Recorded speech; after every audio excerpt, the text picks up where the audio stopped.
you put your content out first, you've got to find places where it's going to get engagement. And for me, I found that the best place to get engagement was Facebook groups, being in other people's Facebook groups initially, engaging with the content of other people in the group, because everyone wants their content to be engaged. Everyone wants likes, comments, shares, which is great. Give them that. And then if you have something that's useful or insightful to share under somebody else's content, they are going to re-engage with you. And that's usually how friend requests come and how you get to know people. And people are very grateful I often get messages from people saying, hey, thank you for regularly engaging with my content.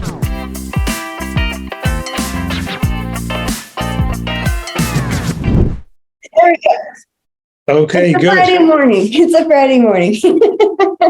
Hi, y'all. And thank you so much for being here, John. I'm super excited to have another networking event with you. The last one was so much fun and we learned so much great information. So thanks for coming back to the Streamline to Scale community and sharing your networking brilliance with us. So do you want to tell us, first of all, let's hear a little bit more about you. Marketing strategist, networking expert. Tell me about you. Okay. Primarily I got into this industry through writing copy. I learned about writing copy because I previously worked in a sales job, and part of what I had to do was deal with clients overseas. So I was writing a lot of emails, trying to get business done. And that was kind of one of the reasons I started reading about copywriting. But I was in the construction industry at that time, and I was like, you're stuck to one place because of construction, because you're building stuff in the ground. And I got to a point where we wanted to move, and I figured, okay, I got to do something where I have more mobility. Because I could see that, when people are offline, you do get stuck to one office, one location, one company or whatever. And then online, there's just so much more freedom. And that was the reason I decided to get into this industry. I got my first client in 2019, was trying to get business in my local market here in Ireland and in the UK, which is the nearest adjacent market. And I could just see that all the opportunity was in the US market, but I didn't visit the US often. I didn't really have the resource to go. I have a young family. I can't exactly jump on a plane and leave for a month. That won't be taken very well.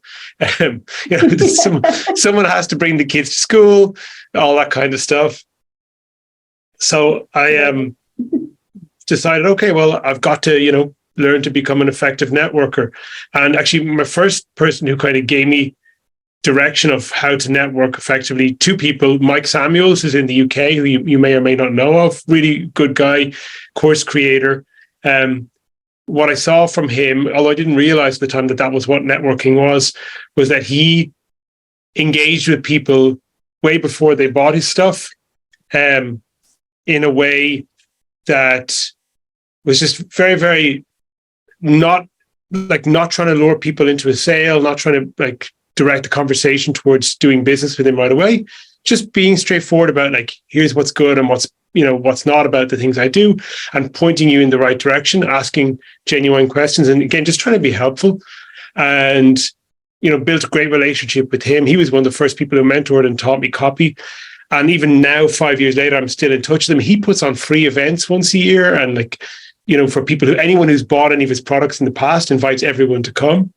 And he does this just to keep on building relationships with people. He sends Christmas cards. He's really good at that. I'm bad at, I don't send Christmas cards.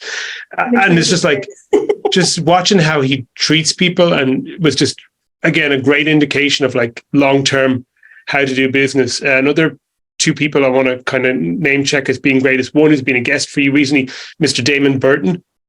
He's a guy who's had an agency 17 years, and he still has his first client on the book. So there's a person who really thinks long-term about the relationships he builds with people.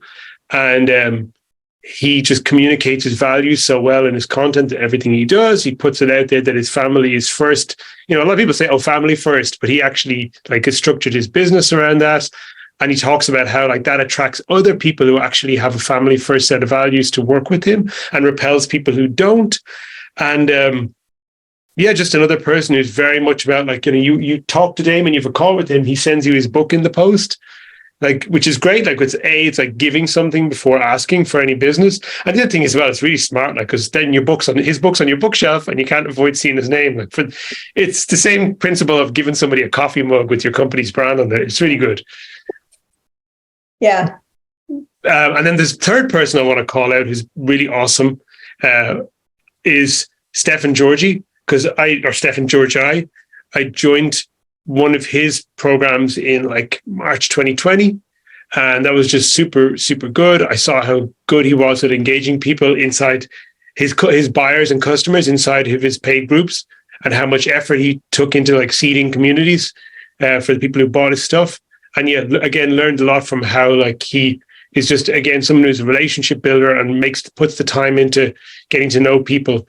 And he was doing a weekly podcast for a while where he had different marketers on every week.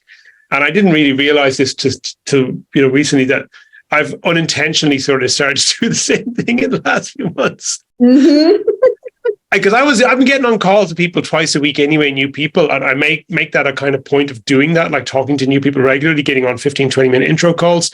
But in the last few months, I was talking to a couple of friends and they were saying, you should interview people. And then one or two friends said, okay, let's just do a call and record it and see what comes. I put it up.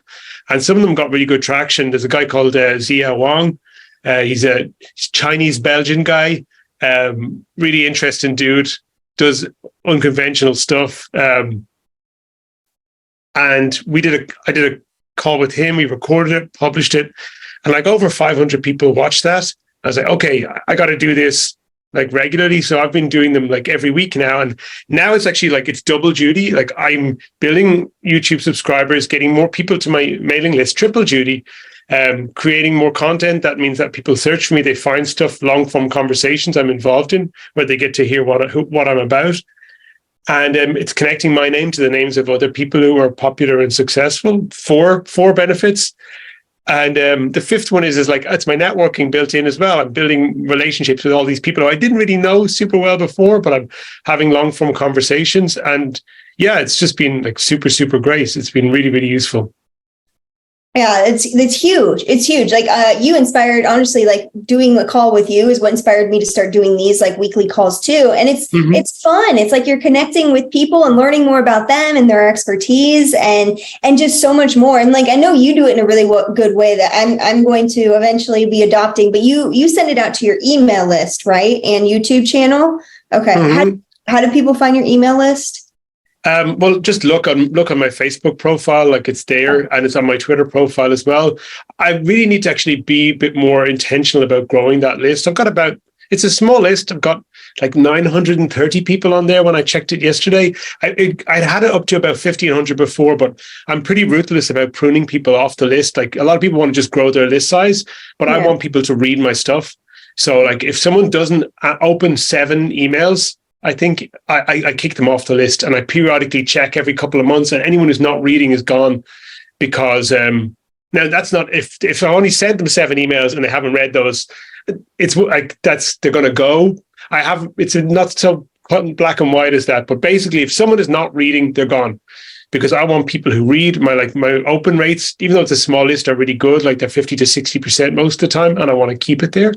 And there's just no point growing your mailing list for some vanity number of, I've got a list of thousands of people. You want people who are engaged with you, who send you replies, who talk about you to other people. Like that's what networking is kind of really about, isn't it? It's reputation building. And how do you build your reputation? By getting other people to say good things about you when you're not there. Yeah. Yeah. And you do that by, like you were saying, like giving to people, helping them, coming. And like you've talked about this we talked about this before too, in like terms of like how you approach it with like a help first attitude. And especially like there's a book that I'm reading that kind of something you said earlier inspired me, but I'm reading The Go-Giver right now. Yes. They talk a lot about this. Have you read it? I have read. I haven't read the full book, but I've definitely read at least a few chapters of that book, and I can't remember where. I don't have it, but I've read it somewhere. I think I might have read it in a digital format or listened to an audiobook or something. It's great though. I mean, they talk about a lot of what you're saying is like, giving first and coming from like a giving attitude, as well as in the networking terms. There was a quote today. I'll find that in a minute. But first, I'm kind of curious, like, when you approach networking, like where do you start? Like, how did you kind of figure this out? Like, I know you follow some greats, but like, what do you think are like the most valuable pieces to follow? Well, for me, it's primarily about online. I mean, obviously offline, I meet people occasionally, but I don't have too many opportunities to meet people in this industry living in Ireland. There are a few. I've got a little Facebook group, which I don't really put as much energy into because it's not really a source of business for me. But like everyone's in the US, where this industry is US centric. So I have to think about what things help me engage with people online. And then where I started with was, I think, through an insight from a guy called Dan Meredith in the UK, who we talked about, like, you build your friendships in the comments, and everyone who's putting out content, when you put your content out first, you've got to find places where it's going to get engagement. And for me, I found that the best place to get engagement was Facebook groups, being in other people's Facebook groups initially, and engaging with the content of other people in the group, like, because everyone wants their content to be engaged. Everyone wants likes, comments, shares, which is great. Give them that. And then if you have something that's useful or insightful to share under somebody else's content, they are going to re-engage with you. And that's usually how friend requests come and how you get to know people. And people are very grateful for, I often get messages from people saying, hey, thank you for regularly engaging with my content, because it means something to people. Like, it helps them be more visible. It helps them be seen. Being seen is a big one. Like, everyone wants to be seen. Everyone wants to be seen. And I think what you said just there too is people thanking you for engaging with the content. So like engaging with the content is so valuable, but then people thanking you for that. That's incredible. Yeah, and that's a great starting point to a conversation. If you like what somebody, I mean, it shouldn't be done in a fake way. You have to like what somebody has to say. If they're just copy pasting big chunks of crap from ChatGPT, I'm not going to engage with that. But if they got something that makes me, if somebody got something that makes me think something or feel something, I'm going to engage with that. Yeah. And like, my thinking about like network is that it's more like a good, effective network is not like hub and spoke. It's not you being the hub and spokes going out in all directions. It's more like the way a spider web is. It's like these concentric interconnected circles. So I want to engage with people who have similar values, who have similar interests. I don't necessarily want to live in an echo chamber, but there's a reality. Like, if your basic values are very different from somebody else's, it'll be hard for you to get along or build any kind of useful relationship with them. So doesn't mean you should close yourself off to different types of people. I do have people I've engaged with and really like, and even people I've paid for coaching and help that have quite different values to mine, and that I've been surprised by how useful they were. A great example is somebody, I don't know if you know her, is a lady called Monique Lindner, a German lady who lives in Thailand. And her and I think very differently about a lot of things. And I even when I started working with her, I said, I'm not sure, Monique, I'm going to, like working with you, because we have very different sorts of sets of opinions. But working with her was super valuable. One thing she said to me last year, like, helped me to have a huge, like, sort of breakthrough in feeling happier and like emotional breakthrough and feeling happier about life and feeling better and more fulfilled. And if I had like let my preconceptions or feelings about like us being very different get in the way of that, I wouldn't have had that moment with her that helped me progress a lot. But yeah, generally you are looking for people who have not dissimilar values to you. And so engaging with their stuff is my starting point, often in groups or on their Facebook profiles as well can be good. There's a line to be tread there. Like, it has to be something you genuinely engage with and believe to be valuable, or that, that strikes a feeling in you or makes you feel something or think something, and you should respond to it in an authentic way. Because there's too much of people just sucking up under people's stuff, in the hope of being like, pick me. Like, I don't like pick me comments, and I've probably done them myself. But like, I try to be self-aware in that way, that I'm only going to engage with somebody's stuff if I genuinely believe it's valuable and worthwhile and it makes me feel something. Then obviously you can then create content that in other people's groups can be super valuable. Like this, Alan has a group called Nothing Held Back on Facebook, Alan Sultanic.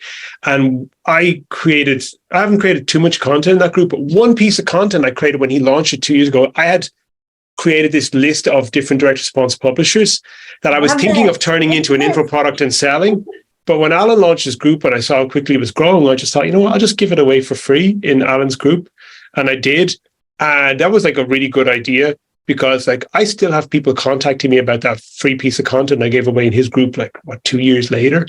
And that just sharing that one piece of content, like, sends so many people my way, like, and put so many names onto my mailing list. So, like, if I had decided, I want to sell this, maybe I would have made some money off it.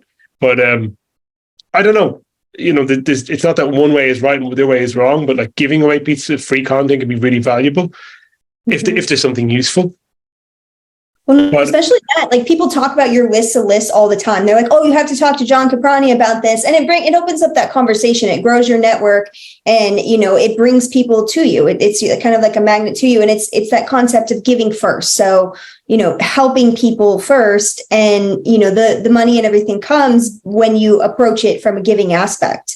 Yeah, I mean, this is in no way an original thought. Lots of people regularly say this about like the information really is just better given away, and then you like get people to pay you for implementation and actually helping them to deliver stuff.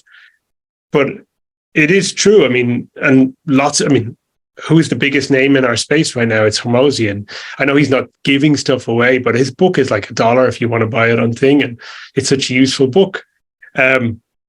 And look at the list. It's like, look at the crazy big list and the crazy big audience he's built off of this book. It's just insane. Now, obviously, the book itself was really valuable, but if he had focused on trying to make that the top of the funnel of something he sold, he probably wouldn't have had the impact he has. And impact can be a bit of a cheesy word, but that impact is definitely translating into a lot of money for him, because it's tons of eyeballs. The eyeballs give credibility. The more people who are watching you and the bigger the audience you have, the more it's assumed by anybody new who comes into the picture that you know exactly what you're talking about. Just having a big audience is credibility all by itself, right? Yeah, it's your influence, the amount of people that you can impact, and impact in a positive way. So the ways that you're able to influence and impact people, but you're like this. I'm going to circle back to this because I was reading this right before the call. Is like in here they talk about how really like your network and the influence is what creates it's what creates the financials and everything else that come along with it. So one of the quotes is, "Your influence is determined by how abundantly you place other people's interests first." So helping, starting with that giving aspect, and and sharing content that's going to be useful to them, like you're saying, I think is huge. And like you're doing that, Michele, and you've like, from the way you actually handle like people connecting with you, placing people in companies, helping companies find great talent. All of that stuff, like that's a network, that's a business you can only really build on growing a network. And you're very intentional about making sure if somebody comes to you who's got great talent and wants to be placed, you're thinking, okay, how can I place them? And then the other side, if somebody is helping you with referrals from clients who might need a placement, you're like, okay, how can I like reward that person for bringing this like great opportunity to me? And you're doing that super, super well. And I mean, yeah. So, I mean, you're a great example yourself of this kind of thinking of like, you're going to build a successful business from the quality of the relationships you are creating all around you. That's absolutely it. And it's like, it's to me more than anything, it's coming to it from a place of like, it's fun, it's enjoyment. I enjoy like getting to help people and getting to work with people that I think, are really talented, and I want to help place them. And I think when you approach things from that perspective and connect people in that way, and you're really good at this too, in that like you're always out there, you are a connector. Like you are very much a connector. You love putting people together. You're always, connecting people, but also sharing content of theirs. So it's just going out there and doing it in a way that it's not, it's authentic to you, and you're actually trying to help people. Like that's, I think, major. What do you? Yeah. I'm always thinking, okay, when I meet somebody new, like, this business we don't have a tangible product to sell. Now, there are people in our business who make a lot of money off of advertising, and if they have the skill of doing that, that's great, but it's not the only way. So when I meet somebody, I try to use the same thing of like, what does this person want?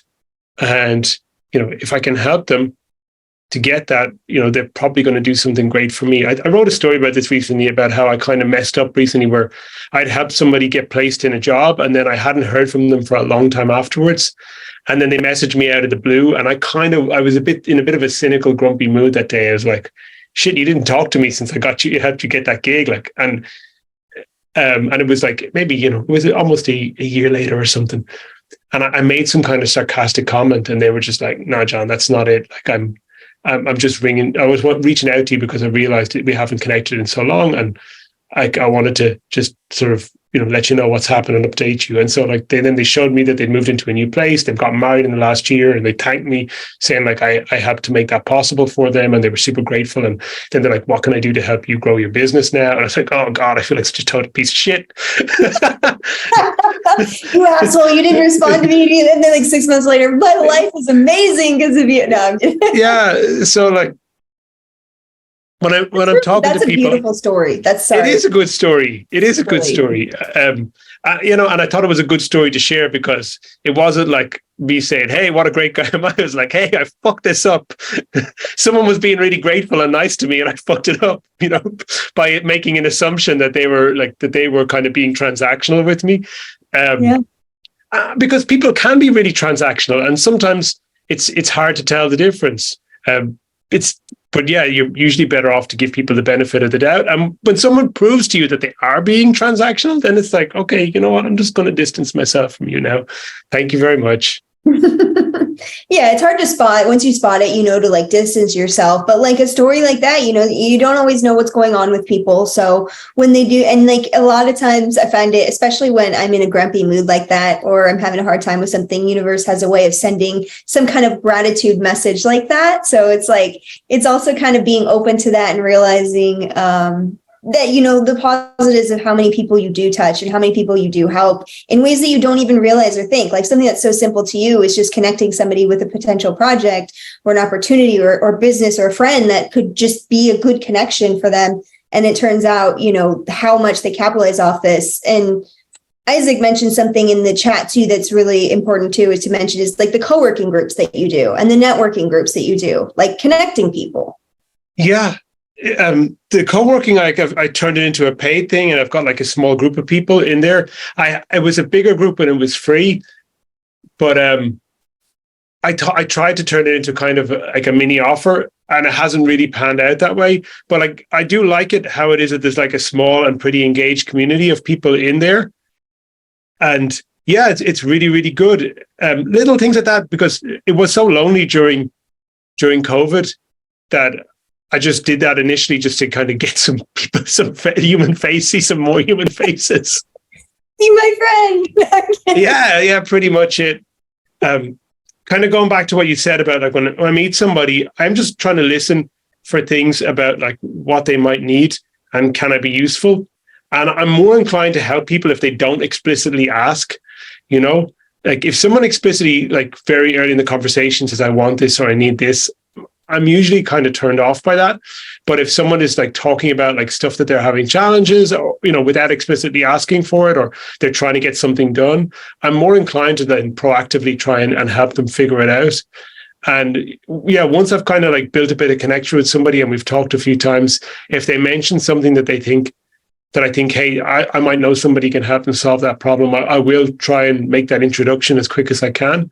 Because again, it's like there's a win-win-win. There's a multiple positive payoff if it goes good. Like, both sides of that connection are grateful for you for the introduction. You maybe end up getting some kind of compensation from one or both sides of the deal out of it. That's happened to me multiple times.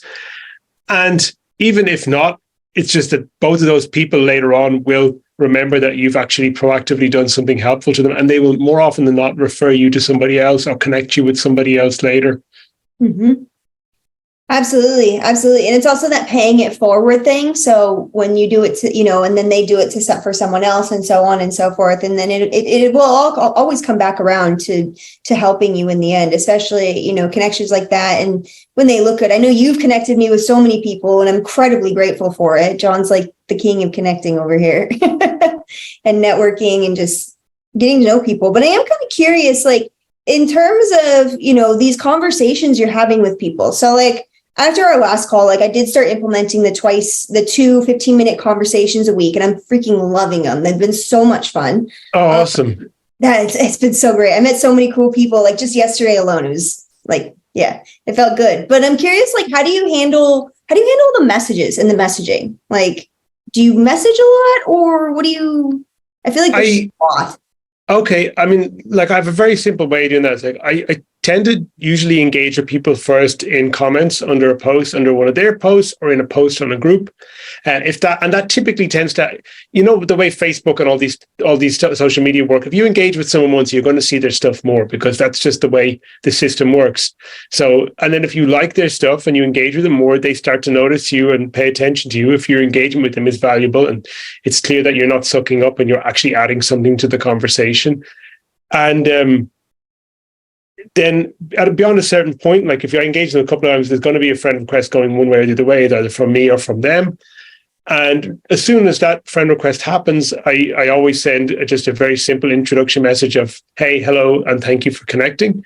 And 8 times out of 10, there'll probably be nothing further than that. People won't engage in DMs, which is totally fine. If you have an expectation, having expectations is so toxic. Like the less you expect from anyone, the better outcomes you're likely to experience with like pretty much everything in life. Expectation and assumptions. You're so right. Everything in life. Expectations just like really suck, because they just put you in a position of like not feeling good about things when you don't need to, or letting your mind run off into negative places. And, we all realize that at this point, like there's a reason why, like our brains one of our brain's primary functions is to protect us. And so the brain just spins off all these horrible negative scenarios all the time. And you have to use this, like the smart part in the front of your brain to say, hey, that's just like your monkey brain thinking there's a tiger in every tree and that lightning is going to strike you out of the sky. And you have to kind of remember that might be true sometimes, like look both ways when you cross the road, but in your interactions with other people, you have to kind of like keep a leash on that part of your brain, because it'll lead you down all kinds of real wrong paths. Yeah, Isaac, exactly. You'll find what you look for, your reticular activating system. That's true. But there is, like, even when you're aware of that and you're looking for the positive, there is still that part of your brain telling you, oh, this person's dangerous, or you can't trust them, or, all those kinds of things. And it's not that you don't want to listen to your instinct, you do. And there are certain feelings, like negative feelings about stuff, where you have to trust yourself and say, okay, I don't feel right about this, and I'm just going to disengage. But yeah, like creating that scenario, like those scenarios your brain can create of like all the bad things that are going to happen, they're usually 99.9% of the time they're utter bullshit, and you really have to like consciously switch them off. I'm getting way off topic here. Coming back to on topic, 8 times out of 10 when you send somebody a DM, they are not going to respond. The 2 times out of 10 that they do, it may be just like very perfunctory, thank you, blah, blah, blah, or very short conversations and go, no problem. At least some sort of connection's been made. Kind of 1 time out of 10, or even less than 1 time out of, a conversation will start and it'll be interesting, and you'll have some chat with somebody. And if the conversation is good and you're chatting back and forth and it feels comfortable, that's a perfect opportunity to say, hey, look, I do this thing twice a week. I try to get on a call with somebody new who I haven't talked with before. It's 15 minutes. There's no agenda. I'm not trying to sell you nothing. Have you got some time to do that next week? And if they say yes, and most people will say yes, then it's like, okay, what I always do is, hey, do you have a Calendly link, or would you like to use mine? Because if you give somebody a Calendly link, a lot of people feel like it's a positioning play where you're trying to make yourself more important, that they have to get onto your schedule. So I always ask the person, hey, can I get on your schedule first? Just to let them know that I value their time and I don't expect them to be subservient to my schedule. And then it's funny, like most people will actually just say, oh, I just can we use your link for convenience. But it's a little thing that I noticed that a lot of people do wrong, is that they straight away drop the Calendly link of their person, and the other person then feels like they're being outpositioned, which I know it sounds petty, but people really do feel that way. I think we've all had that experience of someone saying, you've got to get on my schedule, or hey, can you talk to my VA? And like immediately it's just like, maybe not. I feel weird when I say that to people. I'm like, this feels gross. It feels awkward. Oh, well, I just always say, hey, would you like to send me your Calendly link? Or here's mine if you prefer. So I make mine the secondary option, and most times people will just use mine. I love that. That is going to be really helpful. Yeah, it is. It does. Everybody, it's a weird positioning and power play that it doesn't feel good. That's what I wanted to actually mention to you is like, I went back to, and I'm not finished yet, but I joined this mastermind recently, and there's a young guy in there, he's about 22, 23, and we were on one of the like mastermind calls, and he mentioned that his like favorite book, like that he's read multiple times and that he really loves, is How to Win Friends and Influence People. And I was super like surprised that such a young guy was saying this, because it's a classic of the genre, but I always felt like that maybe a lot of young people don't like that book. And then I was like, you know what, I know this book and I've read lots of excerpts from it, but I've never actually read the whole thing cover to cover. So I went and bought it, and I've got it in the car. I've been reading through it a few pages at a time, and it's just so incredibly good. And like everything we read, like now, like, I mean, you mentioned The Go-Giver. There's another book called Never Eat Alone that I've got. There's quite a few other stuff like that about relationships. And they're all pretty much downstream of that one book. And like the core message in How to Win Friends and Influence People is that everybody wants to feel important, kind of the same thing as everybody wants to be seen. And if you can let people know that you like respect their importance in whatever scope that it's possible for them to have importance, then that's like the easiest way to build a relationship with people, is that Absolutely. Just let them feel important. I mean, I think that's huge. Like important, heard, seen, like that's what people want more than anything. Mm-hmm. And you give that to them. And when you, especially, and appreciated too. Like, I think a lot of times, like what you're saying with the commenting and conversations that you start too, is that commenting aspect of, talk, like when it can take a lot of energy, time, and honestly, a little bit of nerves sometimes for people to post on social media or different places. And when you're going out there and you're commenting and you are, making genuine connections and helping them, I think that's also a huge piece of this, and you giving. Yes. Nobody wants to be made to feel less than. And look, I'm not trying to, say that I'm holier than thou in this regard. I've done lots of stupid shit. I've become over time more self-aware, where I'm paying attention to the emotional cues when I'm talking to people, trying to read their face. And like, there's that thing where you can see where you say something that hits someone the wrong way and hurts them. And it can often be just a half of a second of a flicker of emotion on the face, on the eyes, or around the mouth. And it's just like, it's the worst to make somebody feel that way. It totally sucks. When you make somebody feel less than in a fraction of a second, they can just shut themselves off from you emotionally, and that relationship can be ruined. And they may still have to work with you for some functional reason or whatever, but the feeling's never going to be there again. Or if it is, it's going to take quite a bit of work on your part to restore that. Mm-hmm. And I've done it so many times. Like I've been like, more often unconsciously than not, but I've like seen that as a fault, and that I try to be careful with my language and the way I speak to people, and just like not try to explicitly make an effort not to make people feel less than, even unintentionally when I'm speaking to them. And Isaac's got some great comments here. It's a holdover from the era of set the time to have better positioning. Yeah, talking about like Dan Locke. And yeah, absolutely. Look, and there's a place for all that, Isaac. I mean, I get why people do it, and it's not that it's right or wrong. It's just not the right way for me. I can see why it's useful. I can also see that how that sort of stuff can make people feel less than, or feel not seen or not heard. And it's a useful sales tactic for sure. I've had it used on me effectively in the past, and I've probably used it a couple of times myself, but it's not something that makes me feel real good about myself. And I don't think it's something that makes other people feel real good. So I try not to do that anymore. And I don't think, by the way, Isaac, that you're trying to say that it's a good thing. You're just pointing it out that it's a popular sales tactic, and you're right about that. And then what else does Isaac say here? What we do is interpret for them, so they could have insecurities that turn what you did into something else. And this is true. This is absolutely huge. And this is one that's a kind of really fine line to tread, because if someone gets offended by what you say, that's more a them problem than a you problem. And you can be a kind of a, there's one stance to take, which you can be a hard ass, which is, I just say what I say, I'm just being real here. And if someone gets offended by what I've got to say, that's on them. And like, that's not untrue, But then when you're dealing with people, there's also like the fact that, hey, you might be in a situation where you're going to have to work with people on a project. You might be coming in as an external contributor to somebody's team, and they've got an internal team, and they may have different ideas, different values, different beliefs than you. And if you like run up directly and clash with their beliefs, there's going to be an issue where they shut down, and maybe you won't be able to have an effective working relationship with that person. At the same time, I don't think you should compromise what you believe to be right just to please other people. So it's a really tricky issue. There is a fine line to tread.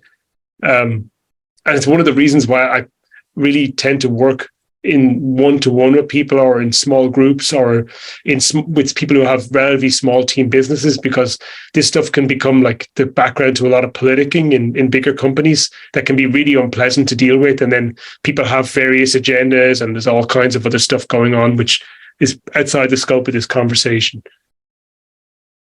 Yeah. I mean, especially like you're saying, like with the just how people perceive certain things that you're saying, and especially in bigger teams and companies. And when you come in as a consultant or outsider, it's always a very difficult and tricky way of integrating, your ideas without and still making everybody feel that you're still part of the team, and you're not putting anybody's ideas down, and you're still lifting everybody up. But it can also be, especially if you're coming in to change things, like if you're coming in as the outsider who's making change, which more often than not, if you're a consultant, that's what you're doing. It's really difficult, and especially perspectives. But aside from all that, especially in companies and stuff, is also when we're in this digital world and we're online all the time, and you can't see those facial cues, and you can't understand how somebody is interpreting something, or how, maybe an insecurity of theirs may have come up that felt it. But you can't always be tiptoeing around everybody's insecurities, but you can also be consciously aware of how you would like to be talked to and how you would like to be communicated with. So I guess like in a digital world, like how do you kind of navigate those cues when you can't see them one-on-one? Well, okay. So there's there's a fine line to tread. Like there are some people who are online who are just very much out there. Like, I am like this. If you don't like it, take it or leave it. I don't care. And they can be super polarizing. And look, polarization is a very effective marketing tactic. We all know this. We all see people who do it every day. And there's a lot of truth in that. People are going to like what you have to say, or some people are going to hate what you have to say. And if they hate it, what's the point of having them around? So there's no point trying to be everybody's best friend. But at the same time, I think being intentionally polarizing, look, I've seen it be super effective for people, but for me personally, it doesn't feel comfortable. And long term, I think it does probably more harm than good. If you're going to work with people, you have to have some nuance. You have to have some subtlety in the way you communicate with people. Very few issues in life are black and white. If someone's being totally unreasonable and getting upset by what you have to say, or flaming you in the comments or whatever, a lot of times I'll just you know what, I'm just going to block you, because I don't really need to deal with this. If you don't like what I have to say, if I've said something that's honest and straightforward and truthful, and you don't like it, well, maybe we're just best not engaging with each other. If someone comes back with me with some criticism, says, I think you're wrong, here's why, or you know what, that's no good, that's really hurtful to me, whatever, I'll take that on board. And I won't just block them. But if somebody is just hey, you're an asshole, this sucks, you're full of shit, blah, blah, blah, then it's just okay, you know what, goodbye. Life is too short. I often joke about this, that online, a lot of we're having a conversation here, we're having a video call. So this is a higher level of real interaction. But what you see on your feed in social media, like that's not really that different to people having voices in their head 300-400 years ago, you know? So like curate the voices, like the voices that help you and serve you, keep them. But the voices that don't serve you and just like make you feel like shit or make you super pissed off, just, you know, remove those voices. You don't need them. There's billions of people out there who you probably will have, you know, stuff in, do you get along with? I could see Eric laughing here. Yeah, get rid of the voices in your head that don't serve you. You know, you've got enough of them already, even before you go on social media. So like, don't add to them. Yeah. I mean, I know that's for sure for me. And especially like in curating those voices too, like not only like you can't make a bubble. Like you don't want to make like a little like like siloed little bubble of like just your thoughts and things that only you align with. So you got to keep open and, you know, understand other sides and perspective. That's incredibly valuable. Yeah. But yeah. If you're constantly in your head or, you know, the voices, like you said, sorry, what? Yeah, that's totally true. Like you have to have people who push back against you and think different things and sort of have different perspectives. And like there are some people, I'll give you a good example. Pauline Longdon is a great example. She's such a lovely person. I've met her in person at Trevor's event and really like her. She's cool. She has very different perspectives to me a lot of times. And like engagements I've had with her online where she's like said, no, I disagree. And to what I've got to say, and I've disagreed with things she got to say, but I really like her and I really like the authenticity and honesty of what she's got to say. So even though we disagree about a bunch of stuff, I'm still like keeping that friendship and that relationship going and engaging with her because she's a cool person. Another good person is like that is Colin Terrio, who owns the Cult of Coffee Job Board. Disagree with him about a bunch of stuff, but very cool guy. Lots of really interesting stuff to say. I've bought his products. I've learned a ton of great, useful stuff from him. And actually, he's told me he's provisionally, he says I only book appointments less than 7 days out. But I've provisionally booked him for something in November. He said, yeah, you have to reconfirm with him at least less than 7 days before the date. I mean, that's fair. That would be nice. Can you imagine this calendar that like you only have like, you don't have to look like months in advance and see like hundreds. I don't know. Sorry. That is an interesting way of doing it. Oh yeah, no, he just said, look, he said, everything is, he's like Damon Burton. He's like family first. He's like anything I book, he's like, my family stuff is all mapped out, but like anything I book business wise, 7 days, because I don't know, you know, family stuff may come up that gets in the way of me doing that. So that's how I do it. And he's like, just hit me up 7 days before. I was like, okay, that's totally cool. That's the way you like to do things. And this is the thing, like people can have their way. And if they explain their way, like that's not the same as saying, oh, here's my calendar link. That's like saying, hey, this is how I do things. These are the terms I engage. And if you like them, great, let's do this thing. And if you don't like those terms, then probably we're not the right two people to do things together. And I think that's kind of like a great example of like walking the line between being like, this is my way, and but being like my way or the highway. This is my way. And if you're okay with that, then let's do something together. That's great. My way or the highway, for me, not so great. Yeah. Yeah, absolutely. I think that's huge. It's like, is being able to understand and respect that. It also brings new ideas. Like, I really like that. I really like that you can only book 7 days out, or, you know, he's really intentional about what gets on his calendar. Cause, you know, obviously family is first, you've got your priorities, you know, but, you know, you still want to meet with people. So just putting that out there and giving that expectation or setting that expectation, like, this is how I operate. I think that's cool. I think Absolutely. it's really cool. Isaac's got some cool comments down here. I'll let you see. Yeah, if somebody never tells jokes, you can get an idea that they prefer a more stoic kind of vibe. Yeah, it's true. And like, I do think stoicism is a valuable like mental framework, but at the same time, like, you do have to, I mean, I like jokes. I like goofing around. If someone's not willing to engage me on goofing around, they're not going to probably be a very good person for me to engage with, because I'm just going to annoy them with my stupid jokes. And they're probably going to annoy me with being like deadpan all the time. It's the same thing again. It's like, it's not that they're wrong or right. It's just that they might not be a great person for me to connect with. Being authentically you draws in the people who are. And then curating your internal dialogue too. If you let your thoughts be paranoid, it's the equivalent of having a paranoid in your circle influence you. Yeah, that, you're absolutely right, Isaac. That's like huge. And look, internal dialogue is not something where I can say I speak from a position of like everything being dead right. Like I do a lot of daily battle with internal dialogue. It's something that I work on a lot. it's something that it's been a journey that I've been going on for many, many years, and I'm still not quite where I want to be with it. I've invested a lot of money in trying to like improve that, and I have made a lot of improvements over the years. I'm actually doing a program now which is sort of specifically around this idea. It's not about marketing, it's about working on like internal like identity of how you see yourself, and then using that as a kind of foundation to build a higher level of performance in business and in the rest of life. So like, yeah, it's huge. It's not something that, as I say, I can speak from a position of great expertise on, because it's something that it's a challenge that I still find myself working on and always trying to improve on. And I am always looking out for people who really are great from that perspective of like being highly self-aware, clearly like being people who put a lot of energy into positive self-talk and operationalize that, and it's visible in how they show up in the way they create content and the way they engage with other people.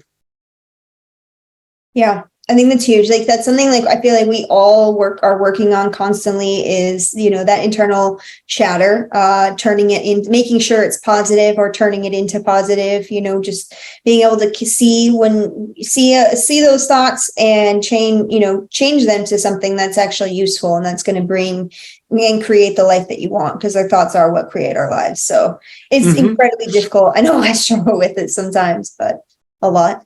Yeah. With one of the biggest things that really helped me was, again, I'm going to give credit to Monique Linder here. And I don't think this is something that like was original to her. I think it's like something that, she's learned along her journey as well. But just this idea that my thoughts are not my thoughts are not me. Thoughts just randomly show up in your head. Thoughts are like just bubbles coming up in the surface of water. And, you can have a thought that's so dark sometimes, like so nasty and like so kind of contrary to what you consciously believe to be your values, and like you can have really negative thoughts, you can have spiteful thoughts, you can have violent thoughts. And if it's very easy to fool yourself that those thoughts are you and that like your bad thoughts make you a bad person, but they don't. Everyone has dark thoughts at times. Everyone has dark seasons in their lives. Everyone has times where they don't live up to their own vision of who they should be as a person. And what makes the difference is, do you operationalize those thoughts? Do you act on them? Or are you prepared to sort of take a breath and step back and observe those thoughts and say, hey, is this really in line with what I want to be or who I want to be? And if it is, then okay, great, follow that thought. But if it isn't, being prepared to say, okay, I can just sort of let this go. Not always easy to do in the moment. Emotions get high. You can get angry. You can get caught up in an intense conversation and say and do things that you don't mean. But the more you can do that, of just being able to take a step back from the thought and say, hey, does this serve me or doesn't it serve me? And if it doesn't serve me, I'm just going to let this one go. It doesn't have to define who I am. No, I think that's huge. Like there's a book that I was reading recently. It's Michael Singer. Oh, biscuits. Untethered Soul. He talks a lot about stepping back and observing your thoughts, the feelings and emotions, being the observer of what's going on inside of you and learning to let it go, learning to not let it take over. And not let those thoughts sink in. So what Isaac's saying here is, one thing that he finds valuable is if you can observe the thought, what is it really saying? Or what is, I can't read today. Was it really you saying it? If not, where did it come from? Just asking that question is a great practice to have. And it ties back to the networking, because your inner world inherently affects your outer world and relationships. That's a really good point, Isaac. Absolutely does. I mean, I've heard lots of people talk on this. I think Brene Brown kind of bases a lot of her work on this stuff. I don't know her stuff too well, but I believe that's a big part of what she talks about. Jordan Peterson used to talk about this. I don't pay much of attention to his stuff these days, but in 2017, 18, I did listen to a lot of his stuff. And he talked about this idea about like do people have thoughts or do thoughts have people? And really, really great question. Like, a lot of the things we think about are not necessarily original to ourselves. They don't really come from inside. They come from our environment, from the people around us, from the books we read, from the culture we've been raised in, what we've been exposed to. Oftentimes the thoughts aren't your own. And it's like, do you want to live with a bunch of thoughts that don't serve you? And if you don't, well, you're going to have to take that step back and say, hey, is this serving me? If it doesn't serve me, can I let it go? And if you're able to do that, at least some of the time, you're going to end up being a lot happier as a result of it. And the next step of that now, that process, like that was kind of like you are not your thoughts, was kind of like a guiding principle for me all of last year after I did that work with Monique. This year, I've been working with somebody else, a guy in Spain called Leon Castillo, and his thinking is he's got a bunch of different stuff he works on, but something he said to me that struck me as the next step on that path from you are not your thoughts is you are not your personality. Like your personality as it is right now doesn't define who you are as a human being, and personality is malleable. It changes over time. It changes as you grow, as you go to different life stages. I mean, and as soon as he said that, it's such a simple idea, but I was like, simple ideas can be super insightful. And I thought about myself, who I was as a kid, who I was as a teenager, who I was in my 20s, who I was when I got married, who I was when my first child was born, who I am now that my kids are like 7 and 9. And I was like, yeah, that person I am now it bears a relation, there's a continuity, but like I was the same me at 5 years of age, but that me at 5 years of age didn't have the wherewithal and the capability to do stuff like raise a family, for example. So yeah, you're not your personality. There's more to you than that. And you can, if there are parts of your personality that don't serve you again, that you feel like, hey, this doesn't make me happy, you can actually work on those and say, I'm going to make them different. We're getting way off track here. We can pull it back to networking anytime you like, Michele. Yeah, okay. No, I love that though. But right. Like Isaac says, it does matter because who you are in here affects the quality of your relationships with the people around you. Exactly. And if you're trying to attract, people that have a certain mindset, you have to work on your own and to be able to attract that. Brilliant. Perfect tie up. I love it. Thank you. We brought it back, guys. We brought it back. All right. Back. What questions do you all have on networking, or is there anything else that you want to kind of bring up around networking and what you think is really effective? Then we have questions they want to ask. I have one if nobody else does. Hey, Isaac. Hey, John. So I was curious because obviously networking, people are going to have different motivations and so on behind it.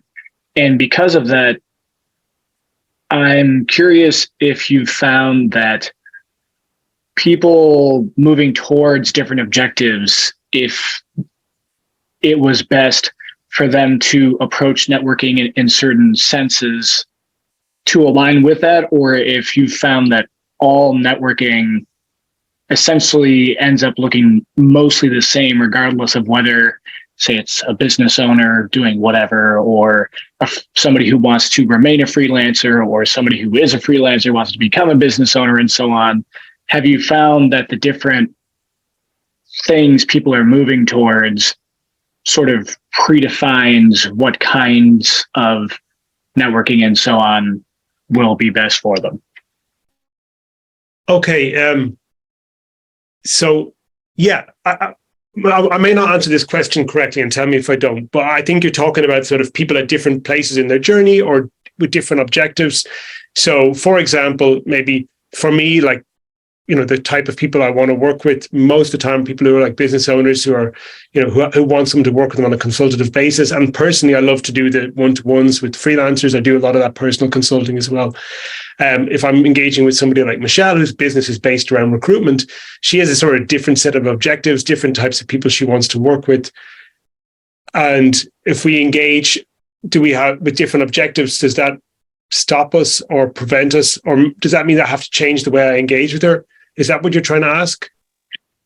I guess in the sense of what will optimize, if depending on your objectives in business or so on, if you found that there are different optimal ways for people to go about their networking, or if you found that all forms of effective networking ultimately just look the same. Okay. Yeah. So what's useful to one person may not be useful to another. Like, give an example. There's certain people who have over time compensated me with like things like cash gifts and stuff like that for like presenting them with an opportunity or sharing stuff with them. And I was very grateful for that. It was perfectly appropriate for them to send me that. If I was sending something back the opposite direction for them, they may be somebody who's really like a lot more successful than me. For example, there's somebody I work with who has like a multiple 8-figure business. I'm not going to send them a cash gift because it would just be ridiculous. You know what I mean? Like, it just would be ridiculous. But if I'm going to give them a gift, it could be something that's meaningful. Like, so, one thing that I've given people lots, I don't drink anymore. But when I did, I used to send them some really nice, good quality Irish whiskey, because like whiskey is something that's associated with Ireland. Good whiskey is something almost everyone appreciates. And $100 bottle of whiskey is very well received as a gift by somebody who $100 might just seem like a preposterous gift to send them if they've got millions of dollars in the bank already. So that's like one example. I met with somebody recently who has given me a lot of business over the past couple of years, and I've delivered work for that business, so there's no debt. But I wanted to take them out for a meal. I took them out for dinner and bought them a meal. And, they wanted to pay for the meal, but I was like, no, they felt like they were in the more senior position. They should pay for the meal. But I was like, no, in this case, you've brought so much opportunity to me. Can you just let me, can this one be on me? And then they were, again, grateful for me doing that. Like, it's the gesture that matters more than the thing.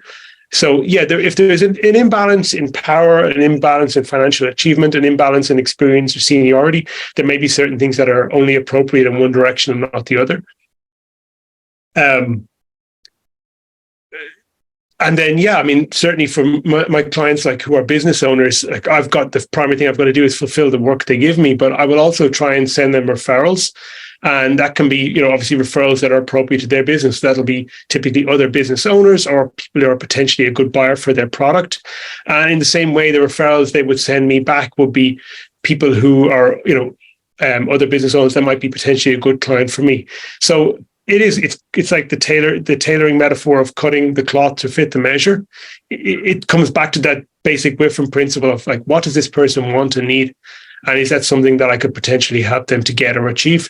And if it is, I'll do what I can to make that possible or to do that. Does that answer the question? Yeah, because I think it is one of those things where, for example, not being transactional in everything you do is always going to be just a general principle, I think, that applies to everything. But then there are going to be, like you said, the nuances of everything. So it's not like you could say, if you're trying to do this, you should be doing this. If you're trying to do that, you should be doing that, because it is very nuanced. So that's probably the best quick answer one can give. So yes, you did.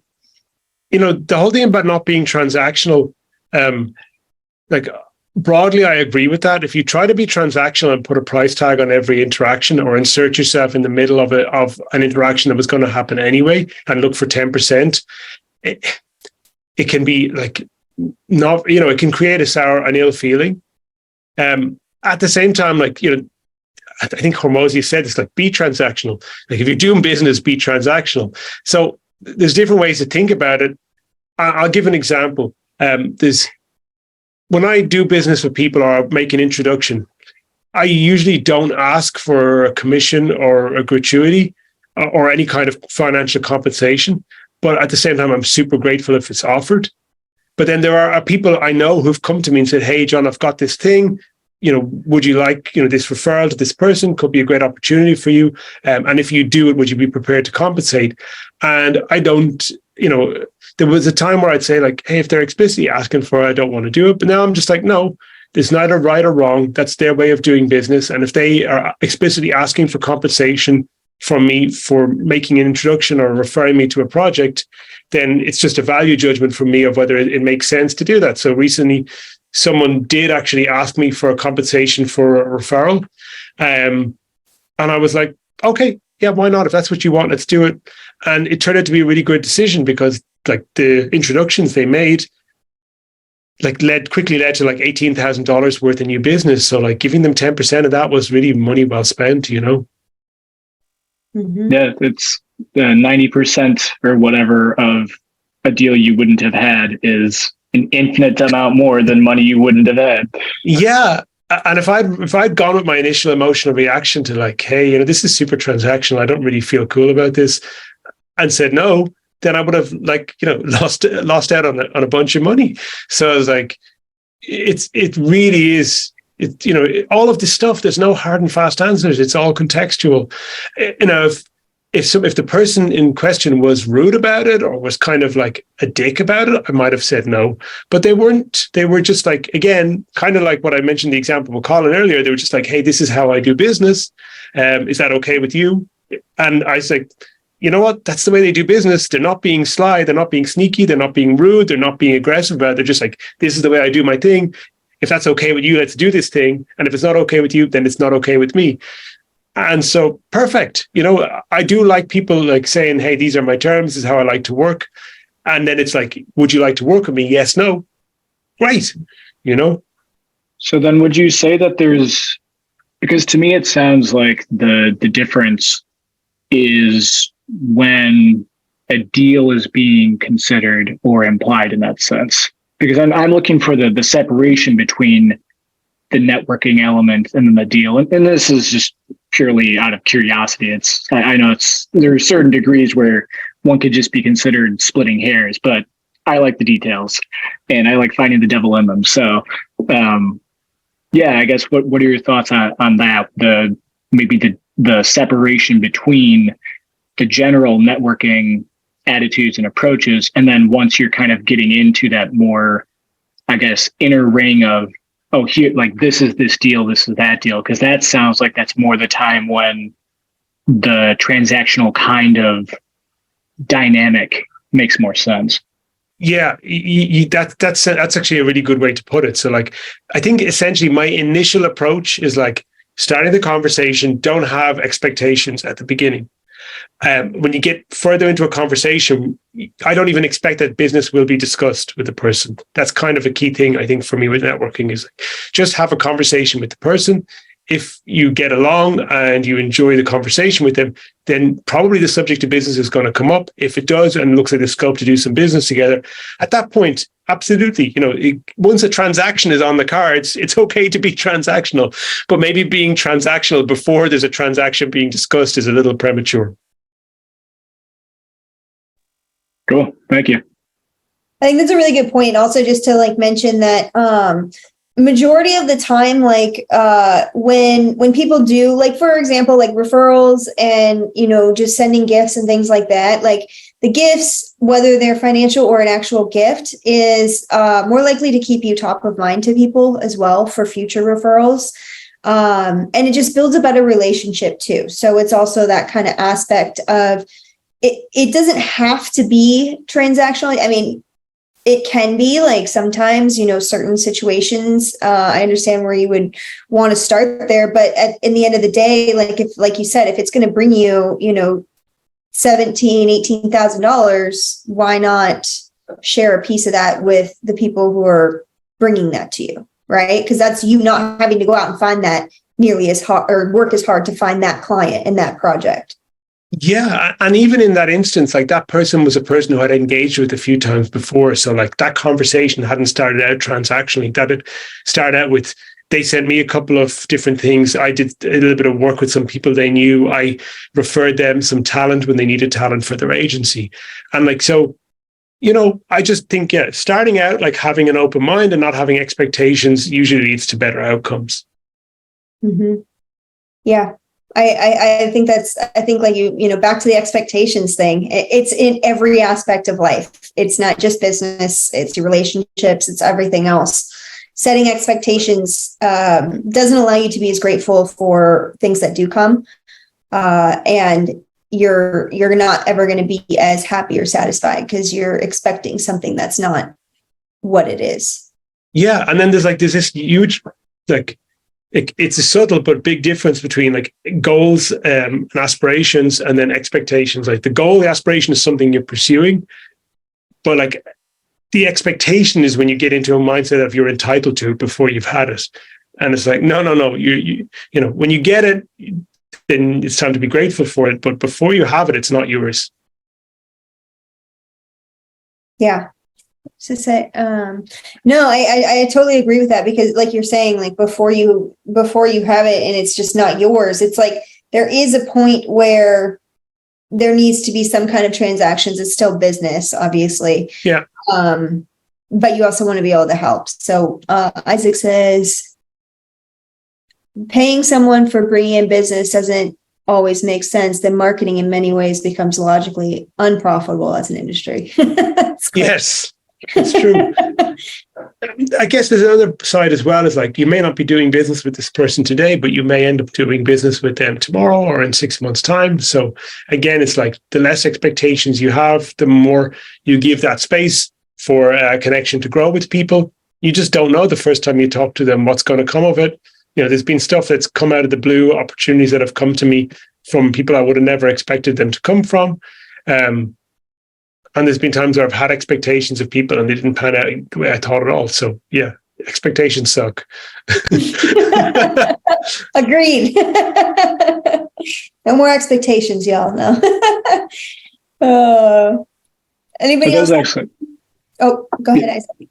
yeah, it's, you know, I'm always going to have questions if somebody doesn't, because you know, it's, but it has me thinking, because I personally found that, particularly when you have all the different things like AI and so on, all these things, that the way I look at it is like create a sort of rising tide, in the sense of, you know, if you're really low on the coast, then you got to start scrambling further up, and it's a good time to have a boat, or, you know, whatever metaphor you want to have. And to me, the best way to be adaptive to those kinds of circumstances is to have more strategic roles in that sense, because whether you're manning a drone, typing in you know, copy into ChatGPT or whatever, you always need thinkers to use this leveraged technology and so on. And it sounds to me like that also applies just in a different way when it comes to networking, because so many people, particularly in the beginning, they're looking for money now, right? And so they're doing not the cold outreach doesn't make sense and so on, but it's like a portfolio, right? They're putting all of their money into crypto, so to speak. And then, you know, it either pays off well or it doesn't. And then you have other kinds of relationships that aren't, oh, hey, here's a business owner who needs this or who needs that. But then ultimately, like you were saying before, can lead to something that, while you didn't make the connection really for any profit focus kind of reason, it ultimately ended up being one of, if not one of the most profitable relationships you ended up having. And I was going to ask what your kind of take is on, when you're doing networking and building relationships and so on, in terms of doing a longer play, which I think is ultimately what we all have to do to some extent, how you would suggest people go about not getting too in the weeds about, I need this deal in 4 months, and more on just cultivating the relationships, knowing that they may ultimately end up being just as, if not more valuable than tomorrow's deal, so to speak. Okay. Yeah. So I think this kind of comes back to like, one of the challenges with networking is like, it's not going to bring in money today. And you have to accept that it's not going to be what brings in money today. It's a flywheel type effect. It takes time to get the flywheel spinning, but once it spins, it's got plenty of momentum, and the amount of energy you have to keep introducing into that flywheel to keep it spinning is less than it was before. So this would be like kind of, I guess, advertising versus SEO. Like, you know, both good traffic sources. With advertising, if you switch off your ad account at some point, your ad stop and your traffic stops. SEO, if you've built it up over time and you stop investing in SEO, it will tail off, but it takes a while before it tails off. They're both things you have to continuously invest in, but they just have slightly different dynamics in how they ramp up and ramp down. And that's kind of like cold outreach and networking. Like cold outreach is super effective. Like lots of great business have been built on top of it. And I'm in no sense criticizing it. And if you want to get a deal today, cold outreach will be the way to go. You know, it will be just like, okay, who are the people who could potentially want what I've got to offer? And let's just go and hammer the DMs or hammer the phones, hammer SMS, whatever it is, hammer email. But I think the whole point of networking is like to put yourself in a position where longer term opportunities will start coming into your life that you're not necessarily expecting, and that you'll get more opportunities to speak with people who can give you better opportunities than you would otherwise. So you like give an example. When you're starting out and you're first getting your first few clients and you're not super experienced, you tend to have clients who are relatively early on in their development of their business or whatever. And those are people who can't really afford to pay you very much. And really, they can't get a lot of leverage off your work either because they don't have the infrastructure in place to do that. And that's fine. And that's what it is. And then as you go along and you like develop your skills and become more competent, you start to have the opportunity to work with people who have more successful businesses and have been in business a bit longer. And those people have needs now and they have needs later. And they get more leverage off the work you can deliver to them as well. So, just to give an example, maybe Michele with recruiting, I mean, if somebody comes to you and their business is like, they're looking for employee number 4, well, they have a lot more riding on that employee and it might be a much bigger hit to their cash flow. So they might have to take a longer view on that employee paying off for them. And they might say, oh, you know what, I'm going to hire this person now and it's going to cost me like whatever, 20 grand, in the next 3 months to pay them. And this really has to work. And like that might not be a great engagement for Michele because, there's so much riding on that person hiring that one employee that if it doesn't pan out, which sometimes doesn't, then there's going to be a natural ill feeling from them on that part. Whereas somebody else comes and they're adding employee number 15 to their company, and this person's going to be actually managing 4 other people. And they're like, yeah, 20 grand's no problem because they have bigger cash flow because they got a bigger team. There's less risk for them and there's more leverage they're going to get off bringing in a great manager to manage 3 or 4 people in the company. And even if they're not a perfect fit, they've kind of got that more perspective and experience of business that they'll understand that, oh, maybe it didn't work out this time. Maybe we have to look at some other candidates. And they have a different view on it. And that person might be a much better client for Michele right now. Now, maybe Michele, on her day 1, when she started her recruiting business, that person who's looking for employee number 3, it's fine. It's a client. Let's get the business. Let's get rolling. Let's do some business. But like at this stage in her development, she might be looking for that person who has more complex needs as a better fit for what she can offer. Yeah. I mean, absolutely. That's why I offer a guarantee, but also like it is a little bit more like, people with smaller teams and newer businesses. It's the same with marketing or copywriting or anything else. They put a lot more pressure on the delivery and what you're delivering. So I think it in a way, like it kind of it forces you to learn to be better faster because you have to be able to provide results for them before you can get into the larger businesses that are, more comfortable and confident with spending that money, knowing they're going to get those results. Does that make sense? That was just a ramble. I just didn't know if you were saying it to me or if you were saying it to John. So I didn't want to be like, oh yeah, that makes sense. Like, no, I was actually talking to John. Isaac, you touched on the subject of technology and like all the AI tools at the moment. And, people love the idea of marketing automation, and marketing automation certainly is super valuable and has its place. There's certain things like having automatic, I'll give an example. My wife just launched her business a few weeks ago and she wants to build up her Google reviews. So we've now set up automatic follow-ups after every appointment, that people get a link asking them to leave her a Google review, and there's an incentive where they get a discount on their next treatment if they do. And that's already starting to add Google reviews to her business and starting to get her more higher up the local rankings on Google Maps, which is awesome. So like that's really, really great. I use like certain types of automations, like for follow-ups after I have appointments with people, just to check if they have any further thoughts or do they want to reach out with a further question. And that's really great too.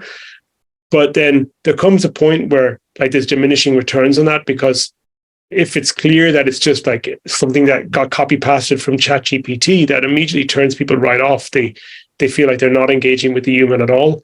And it can be the same, like, you know, when people do like cold outreach, where they come in the DMs, if it's actually the person you're talking to and they're trying to pitch you, you know, I'm often okay with that. I don't really, you know, I've gotten some really stupid stuff over time, but sometimes you get interesting pitches in the DMs. But if it becomes apparent to you that it's not the person who it purports to be, it's just their setter pretending to be them, immediately it's like a massive turn off. You know, I'm not talking to your setter. I'll talk to you. So like you were talking about stuff like AI, and these things are super, super, super valuable. I'm not trying to diminish them in any way, but like they're also, in certain sense, like table stakes. You either need to learn to use them, or you're going to, you know, have to pick up quick because they're such a productivity booster. But they don't solve all problems. People want to engage with people. We need other people. We don't want to talk to machines. Where we want machines for the bionic effect of them making our minds able to do more powerful things. Like, but when it comes down to actually, you know, making a human connection, an emotional connection, people want to do business with other people. They want to work with other people. We don't want to be all these isolated moles in a hole just talking to our computers. Very few people want that. Maybe some weird people do, but not many.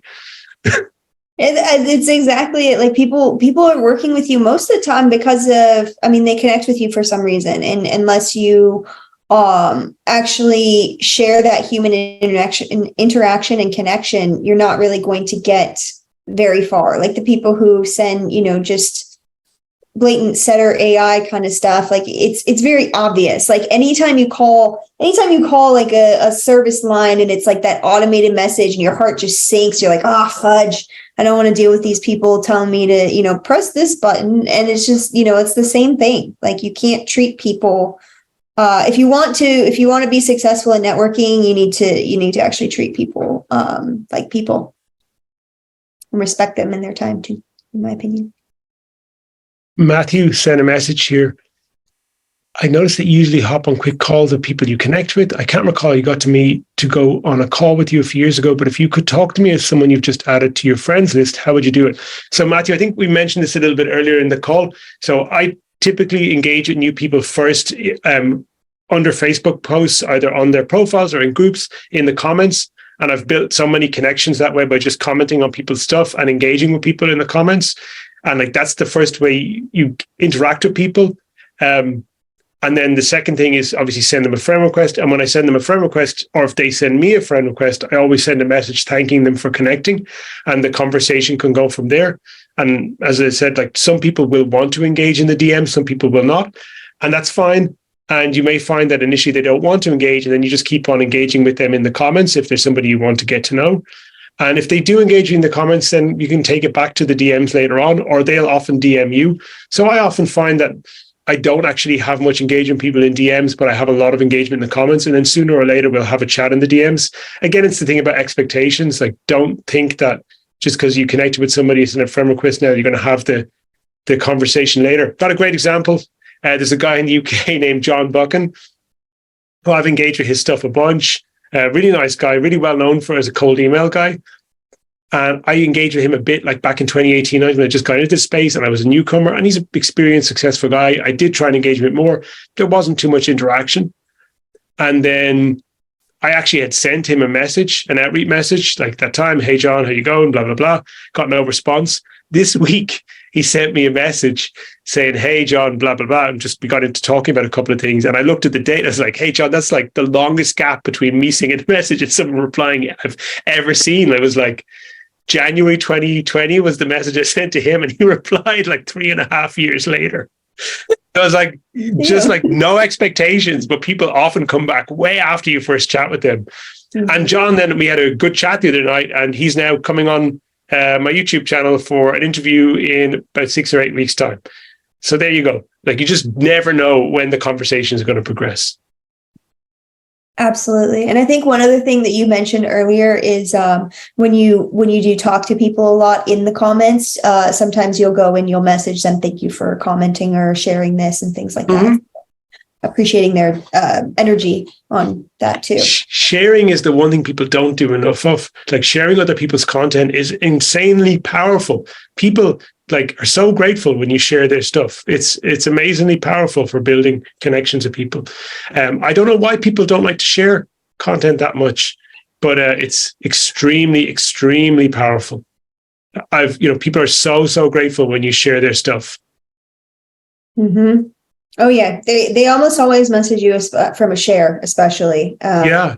And it makes you look great because you're giving valuable information. You talked about this last time. People assume that the share is often assume that the share is your content. It's like, no, the other person's name is right there on the post. Like, I'm not copy pasting it, I'm sharing it. But people often assume it's your content anyway, or they're just glad you put it in front of them because they wouldn't have seen it otherwise. Mm-hmm. Mm-hmm. Isaac's got another question, and no problem, let's do that, Isaac, and then I'm going to have to jump after this question because I'm coming up on another call. Okay. So I'm trying to put this in the non-Isaac version, which is to say the succinct version rather than the soliloquy. Yeah. But obviously I'm from the US and so on. Like you said before, marketing is primarily US centric kind of industry, not that there aren't other companies and so on to work with and sell to and so on. But particularly because it's so US centric, and obviously the US, I mean, it's a big place. It has a number of time zones, but many of them are not aligned with, say, like Australia, like Connor Inch, and the Philippines and so on, particularly significant with all the VAs and so on with that. So I'm just curious, as sort of a general kind of insight where this comes into play, about people both working with or working from these different areas, and how, if you found that there have been any particular common threads of what has made these different kinds of relationships work, whether it was somebody who was, from Africa showing that they're not one of 70 other people responding to a post, that they're actually somebody to be taken seriously, or if it's coordinating with somebody from a time zone that you're not used to and not feeling awkward about sending a message at X time, these kinds of challenges, details, and so on. Yeah, there are some little things I noticed that people, like, there are little cultural things that people don't notice. Like, some people who live in places that are like really noisy don't notice that if they're talking to somebody who lives in a place that's not so noisy, that it's an issue. And I've coached a few people. I've like, look, you've got to find somewhere quiet to work because there's so much ambient noise on this call that I can't really hear what you're saying. And lots of people have hearing loss issues. Lots of people just like quiet. If I get on a call with somebody, it's really noisy, I want to get off that call real quick. So like, these are little things that people don't even notice. Having a lot of stuff going on in the background behind you. Like, I mean, I've got quite a bit of stuff going on in the background behind me here, but I have a closed door behind me, and there's noise going on in the house. My kids are noisy as hell. They're hammering around, jumping off the bed upstairs. I can hear the floorboard shaking. I've got voice isolation switched on my computer in Zoom. So like, these little things make a difference. Quiet, having a neat and tidy background. It doesn't have to be super plain. Super plain is actually good because it keeps the focus on the face, but you can even do stuff like, Zoom's got that feature where it's like portrait mode for the camera. I can even switch it on now, or it's built into some laptops as well. Like, I switch on portrait mode, and now look, the background's blurred out and the focus is more on my face. So like, those little things matter. With time zones, it does matter. I find it much easier to do business with people on the US East Coast than on the West Coast, just because that time differential. It usually means with people on the West Coast that I'm going to have to get on a call with them later in the day, 8 or 9 in the evening, where I'm tired and I'm just not at my best because it's the end of the day. So I do work with people on US West Coast, but I definitely find it's easier doing business with people on US East Coast. It's hard to do business with people in Australia because it's often like 11 to 12 hours. Although if you were in California doing business with somebody in Australia, it might be easier, for people in the Philippines, doing business with someone in Australia and New Zealand might be easier, or, these things can matter. Another thing that matters a lot is currencies. If I'm talking to somebody about doing some business, I try to talk about them in their currency. because it makes it easier for them to calculate if it actually makes sense for whatever their budget and all those things as well. I used to quote stuff in euros and I could see that it was causing confusion. So now if I'm talking to someone in the US, I quote in US dollars. If I'm talking with someone in Australia, I'll quote in Australian dollars. And exchange rates matter a lot as well. Like a price that seems like good value in US dollars to someone in the US, if you quote that same price to someone in Australia, well, their exchange rate is actually unfavorable against the US dollar. So it's going to be more expensive for them. And those kind of things do matter too. Also, time zones. If I'm talking to somebody, I always try and calculate the time in their local time zone and give them the time in their local time zone. So it's easier for them to figure out whether that's a time that they can make or not. And these are like little things, but like, it's just, again, it's more thinking about like, what does the other person need? How can I help them to make a decision? How can I give them the information they need or whatever resources they need to help them move forward? Make it easy for them. Make it easy for them to understand. Like, it's huge. It's huge. And it is difficult working with people. The different time zone thing, like just being aware of that and setting aside the different times for those communications too, like understanding like when you should be communicating with people in different countries. Yep. Does that answer the question, Isaac? I know it's a multifaceted question. Yeah, it's all good. There would be so many different facets to look at that. Yeah, no, I appreciate it. Okay. So yeah, Michele, I got to wrap. I got to jump off onto another call. Awesome. Thanks so much for doing this, John. This was really cool. I really, really loved and enjoyed everything about the networking. I know you have some networking stuff coming up too. So anybody interested in more of this knowledge and getting to know John and just experiencing more networking, follow him. I think I pretty much know everybody here, except maybe I don't know Aaron as well, but Aaron, just, send me a friend request if we're not already connected. We may well be connected. And that's pretty much it. It was really fun. This was really cool. I really appreciate it, John. Thanks for this. Yeah, and we can do it again in a few months' time. Thanks so much, Michele. Sounds good. Thank you. Bye, everyone.